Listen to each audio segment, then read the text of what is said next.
About a month ago, I had a conversation with a friend of mine on a Discord server about a band that at the time I had heard nothing about. That band was 100 GECS.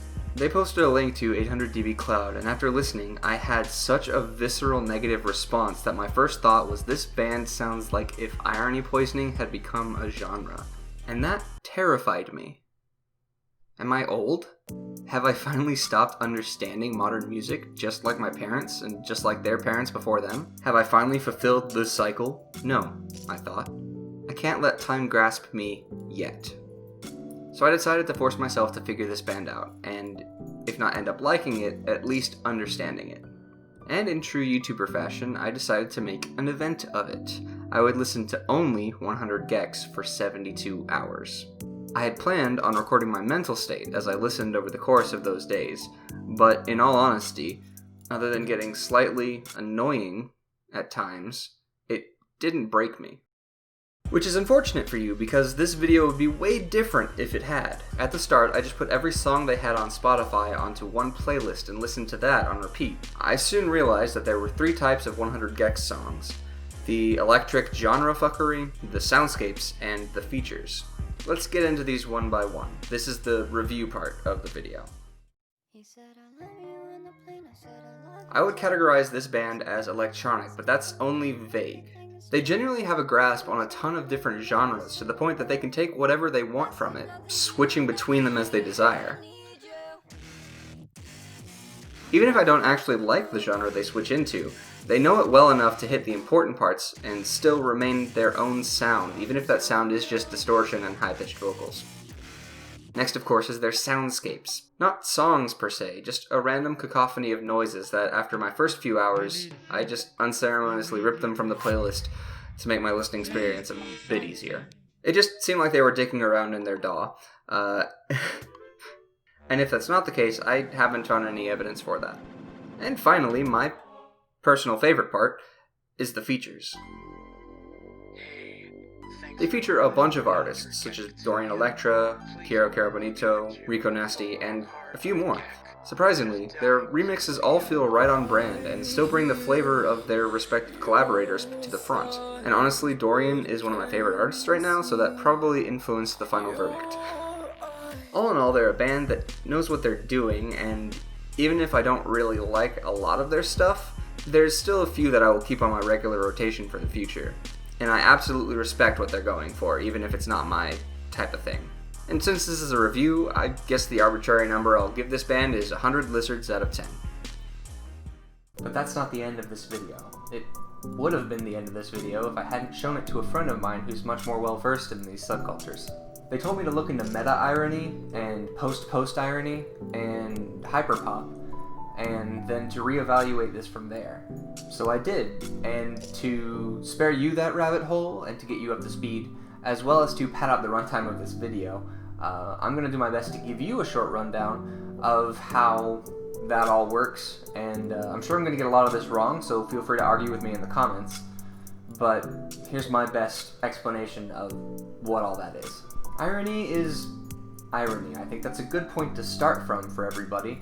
So I'm going to make that the baseline. Post-irony is basically going back to sincerity through irony. So for example, your hair looks so good today, but actually meaning it because their hair is actually gorgeous. And post-irony is going back into irony and basically taking the piss take on that previous thing. I watch a lot of British YouTubers. And meta-irony is basically not being able to tell whether you're sincere or not anymore, but just sounding ironic? Got it? Good, because I don't. Now let's get into hyperpop. Hyperpop is basically taking the piss out of regular pop music by parodying it and other genres under the base of using electronic music. And that's where 100 GECS fits in. They're a hyperpop band that's basically taking all of the instrumentation and structure of regular pop music and turning it on its head to make fun of it. And I've not really heard anything like that. Before I had done all this research into it, I thought I kind of understood 100 GECS at least a little bit better than I did when I first started, but now that I've done even more research into it, it turns out I know jack shit. I have no fucking clue. I don't get it, and I am old, and my worst nightmares have come true. kind of thought they were using those genres as a springboard or as like a tribute to them, but it turns out they were parodying them, and that kind of flew right over my head. So the songs I liked most from them take on a new meaning that I don't really like anymore, and instead of genuinely liking those genres, I don't know if they do or not, and everybody who likes them was kind of in on that joke, and I had no idea. And the soundscapes are just more of that ironic framework that they were using to kind of encompass this whole project, and they're not supposed to be enjoyable, and that's kind of the point.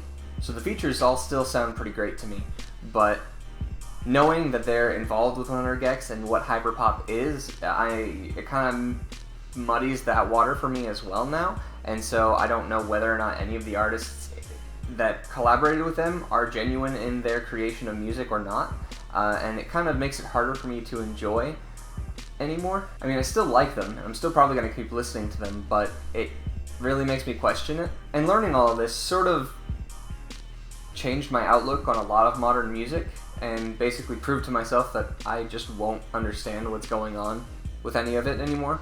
And don't get me wrong, I really respect 100 GECS technical skill. They know what they're doing very clearly and do it very well, but that type of thing is not for me, and that's okay. It's okay to pass the mantle on to younger artists, even though I'm only 26. Time moves faster nowadays with the internet and all the stuff coming at you so quickly. Music's just not made for me anymore, and that's fine. I don't have to understand it. I can still enjoy things similar to how, you know, your mom enjoys that fan fiction you drew, even though she has no idea what Disco Asylum is anymore. I went into this thinking I was going to make a funny video torturing myself with music, similar to how those people that do I spent a week in VR, or I didn't look at a clock for X amount of hours, or, you know, whatever. But it turns out I completely revamped my view on modern music and my sense of self. So there you go. Don't expect this every video. I can only do so much self-reflection before I implode. Anyway, thank you so much for watching. If you like what you saw, you can go ahead and give it a thumbs up and a comment and ring the bell. And if you didn't like it, that's why we have a thumbs down button. And a comment section as well. If you really don't want to see me succeed, just don't say anything. And if you really, really want to see me succeed, then you can check out my Patreon. There's a link in the description, and it's basically under every single one of my videos. If you go check it out, I have 2 tiers right now. I have the $1 tier that'll get your name at the end of all my videos, and there's the $2 tier where I will draw your face. And it's going to be a regular line art, but once you hit 6 months at the $5 tier, it will become colored. And so you can see that at the end of this video. And if you have any suggestions on what I can do in the future for that, let me know. Thank you so much for watching. Bye.